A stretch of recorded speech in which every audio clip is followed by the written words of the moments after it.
Friends, நம்ம இன்னைக்கு ஒரு சூப்பரான துவையல் தாங்க செய்ய போறோம். சுண்டக்காய் துவையல். ஆள் தாங்க சிறுசு, ஆனா இதுல இருக்க ஹெல்த் பெனிஃபிட்ஸ் ரொம்பவே பெருசு. நம்மள யாருமே நிறைய பேர் இந்த காயை யூஸ் பண்ணவே மாட்டோம். காரணம் இது ரொம்பவே கசப்பா இருக்கும். கசப்பு சுவையே இல்லாம ரொம்பவே டேஸ்டியா இந்த துவையலை எப்படி செய்யறதுன்னு சொல்லி பார்க்கலாம் வாங்க. இந்த துவையல் செய்ய 50 கிராம் சுண்டக்காயை நல்லா கிளீன் பண்ணி எடுத்துக்கோங்க.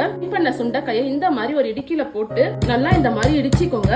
இடிக்கும் போதே நல்ல ஸ்மெல் வரும். உங்களுக்கு ஸ்மெல் அவ்வளோ சூப்பரா இருக்குங்க. இந்த மாதிரி இடிச்சதுக்கு அப்புறம் இடிச்ச இந்த சுண்டக்காவை ஒரு பிளேட்ல மாத்திக்கோங்க. இதே மாதிரி மீதி இருக்க சுண்டக்காவையும் போட்டு இடிச்சுக்கோங்க. இப்ப நம்ம எல்லா சுண்டக்காவையும் நல்லா இடிச்சாச்சுன்னா இப்ப துவையல் செய்ய ஆரம்பிச்சிடலாம். ஒரு ஃப்ரை பேன்ல 4 டேபிள் ஸ்பூன் எண்ணெய் ஊத்திக்கோங்க. எண்ணெய் ஹீட் ஆனோடனே 1 டேபிள் ஸ்பூன் கடலைப்பருப்பு, 1 டேபிள் ஸ்பூன் உளுத்தம் பருப்பு, 2 டேபிள் ஸ்பூன் வேர்க்கடலை, 5 காஞ்ச மிளகாய் ஆட் பண்ணிக்கோங்க. பருப்பெல்லாம் நல்லா வறுத்துக்கோங்க. பருப்பெல்லாம் இந்த மாதிரி வறுபட்டதுக்கு அப்புறம் இது கூடயே நம்ம இடிச்சு வச்சிருக்க சுண்டக்காய், ஒரு எலுமிச்சை சைஸ் அளவுக்கு புளி, 1/4 டேபிள் ஸ்பூன் உப்பு இதெல்லாம் ஆட் பண்ணி நல்லா கலந்து விட்டுக்கோங்க. சுண்டக்காவை 5 நிமிஷம் நல்லா எண்ணெயிலேயே வதக்கிக்கோங்க. அப்பதான் இதுல இருக்க கசப்பு டேஸ்ட் போகும். நீங்க எண்ணெயில வதக்காம செஞ்சீங்கன்னா கசப்பா இருக்கும். இப்ப பாருங்க, நம்ம 5 நிமிஷம் ஆயிடுச்சு. சுண்டக்காயோட தோல்லாம் பாருங்க வதங்கி எப்படி ஆயிருக்கு. இந்த மாதிரி வரணும். இப்ப நம்ம ஸ்டவ் ஆஃப் பண்ணிட்டு இதை ஆற வச்சுக்கலாம். அடுத்து ஒரு மிக்ஸி ஜார்ல நம்ம வதக்கி வச்சிருக்க சுண்டக்காவெல்லாம் ஆட் பண்ணிப்போம். மிக்ஸி ஜாரை மூடிட்டு இது ஒரு பேஸ்டா அரைச்சி எடுத்துக்கலாம். நம்மளோட சுண்டக்காய் துவையல் சூப்பரா ரெடி ஆயிடுச்சுங்க.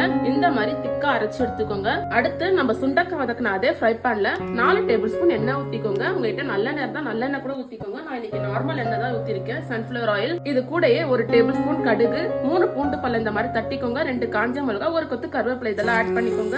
இதெல்லாம் இந்த மாதிரி புரிஞ்சதுக்கு அப்புறம் ஸ்டவ் ஆஃப் பண்ணிடுங்க. நம்ம ரெடி பண்ணி வச்சிருக்க தாளிப்பை சுண்டக்காய் துவையல்ல ஆட் பண்ணிப்போம். இந்த மாதிரி சுட சுட சாதத்தை போட்டுட்டு நம்ம செஞ்சு வச்சிருக்க சுண்டக்காய் துவையலையும் போட்டுட்டு சாதத்தை இந்த மாதிரி பிசைஞ்சு சாப்பிட்டோன்னு வைங்க, விருந்து சாப்பாடே தோத்து போயிடும். கொஞ்சம் கூட கசப்பே தெரியல.